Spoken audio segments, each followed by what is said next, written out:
Welcome to this week's video lecture. Today we're going to be talking about chapter 10, which is a little bit of a shorter chapter about genetic engineering. And so genetic engineering is this really powerful technique that we've learned how to leverage, how to manipulate genetic material and DNA to make products that we're interested in. And we do this through various methods, and we can industrialize this process and commercialize this process through processes called biotechnology and bioengineering, where we modify organisms or we take advantage of the protein enzyme systems that different organisms have to make what we're wanting at a really high fidelity or a high concentration that other sources just would lack, right? So an example of this is like insulin. Instead of having to harvest pig pancreases constantly, we can now generate organisms or microbes that can express and generate insulin themselves, so that we don't have to harvest organs from pigs constantly and then try to purify insulin from them. Instead, we can just use a microbe, have it express insulin, and then harvest a ton of it into a big bioreactor vat, isolate it and purify it that way, which is a lot easier and cleaner, and has a lot less like environmental impact and like ethical questions associated with it.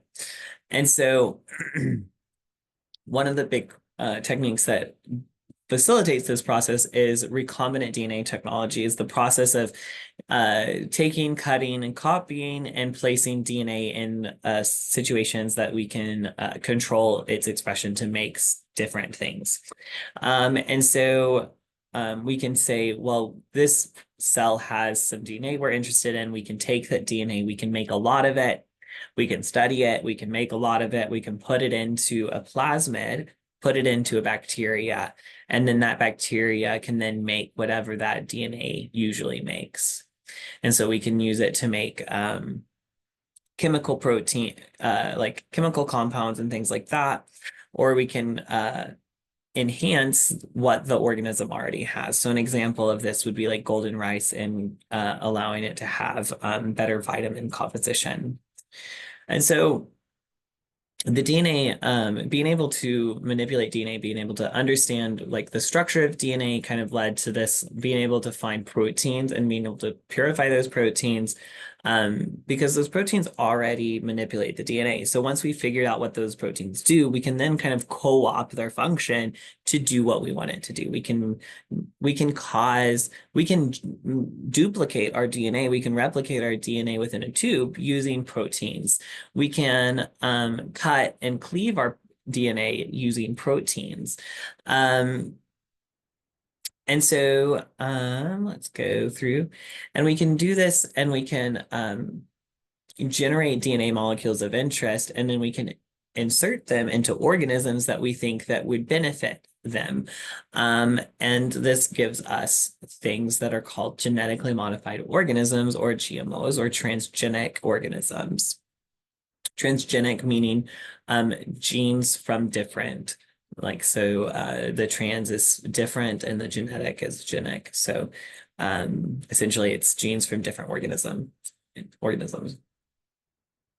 And this can be enzymes, this can be signaling molecules, this can be antibodies, this can be like whole pathways. And it can be used for like commercial purposes and biotechnology, or it could just be used to study things in research. So a lot of the times researchers are interested in a specific protein, and so they'll mutate that protein in an organism so that they can try to study it better. Maybe they can break it and then see what happens, what's now broken in the cell, and to figure out what this function of this protein was. And so that's specifically for research use. And so it's not, but it's still using these same technologies. You then have, you could have it for like clinical, and you could have, you could try to make compounds and things for clinical applications to be used as drugs to mediate diseases, or you could use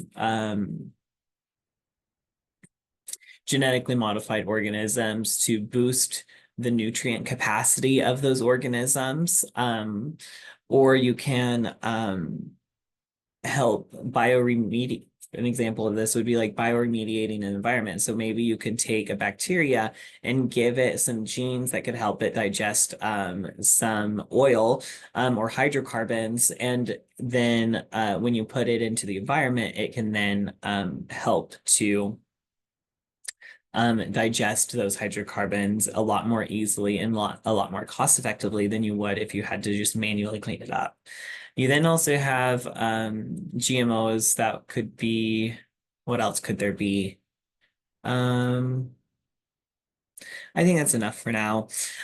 So in plants, at least, you can increase nutritional capacity. You could increase, you could change like you could make it glow if you wanted, if you were looking just for like aesthetic purposes. Some people are doing that. You have, and one way that typically, I'm sorry, my speech is just really bad today.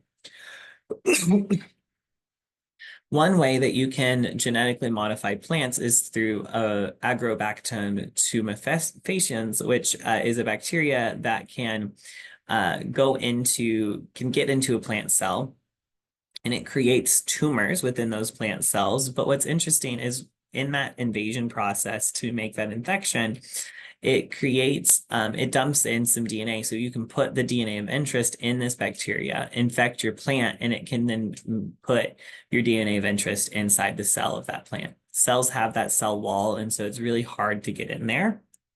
And this bacteria specifically is good at doing that. And so it's used a lot, but it makes these tumors, and then you can grow out the plants from that to have a genetically modified plant from there.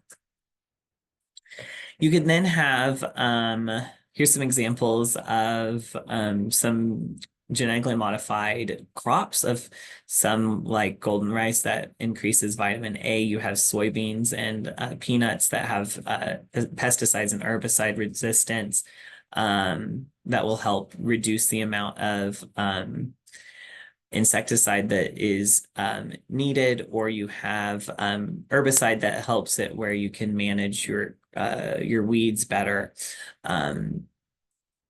which helps with like overhead cost. And so with animals, we don't have that cell wall, and so it's a lot more easy to get DNA into the cell.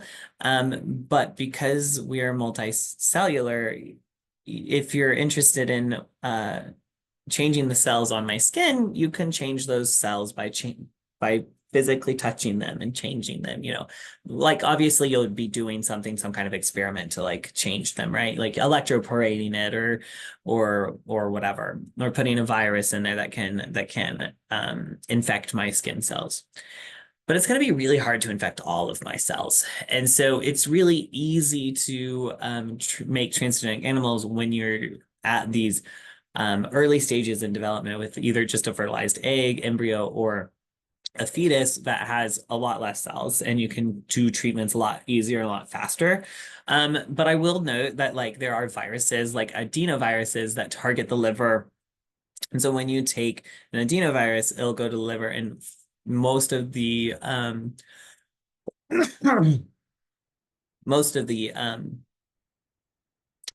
genetic manipulations that it causes are in the liver because of that. Shoo.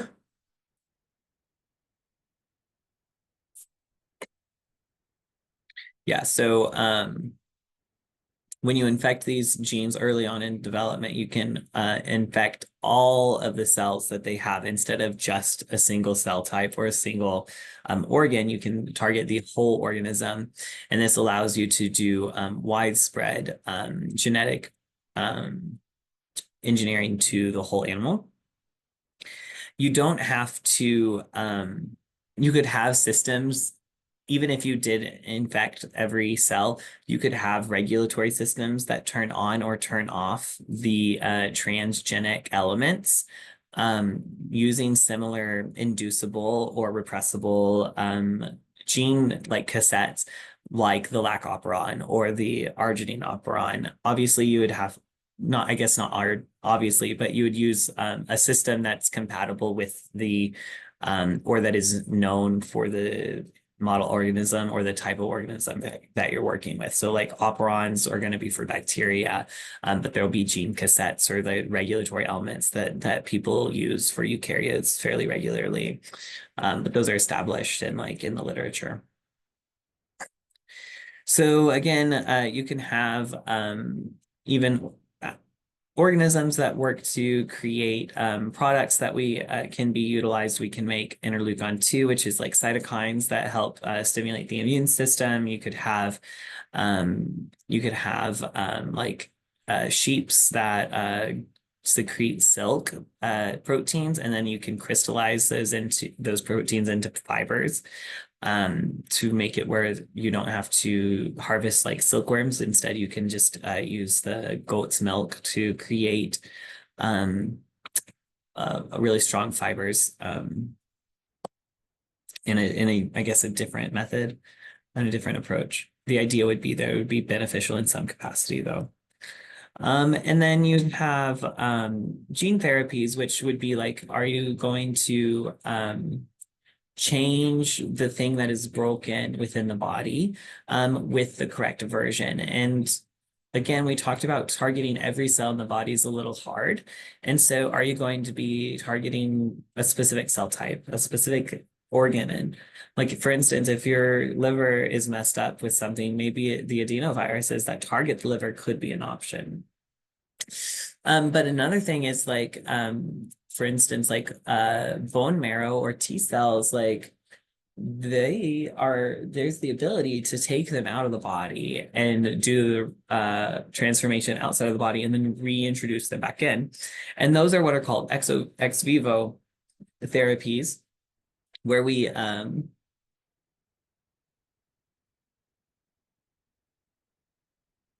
excuse me. Yeah, sorry. This is written weird. Ex vivo therapies that are injected, that are applied to an extracted tissue or something, and then that tissue is re-put into the patient. So a lot of the time that's like bone marrow and T cells, like CAR T cell therapies. You take out the T cells, you engineer them for a specific target, and then you reintroduce them. You could then have in vivo therapies, and this would be like introducing a virus that was going to do that work for you, introducing CRISPR to genetically re-engineer all of your cells, for example. And so again, you have this virus that has the DNA that you're interested in delivering, like with the plants, like with the plant agrobacterium that fuses into the cell. Viruses also fuse in with the cell and it dumps in its proteins, and it can get integrated into the genome and create a defective gene, or you can create it, or you can fix the gene. Sorry, there's a defective gene and you can provide a replacement to fix it. And so with that, that is chapter 10. So I hope you got something useful for that. I apologize if there was any like choppiness. My brain is just a little bit choppy today. So have a great day. Bye.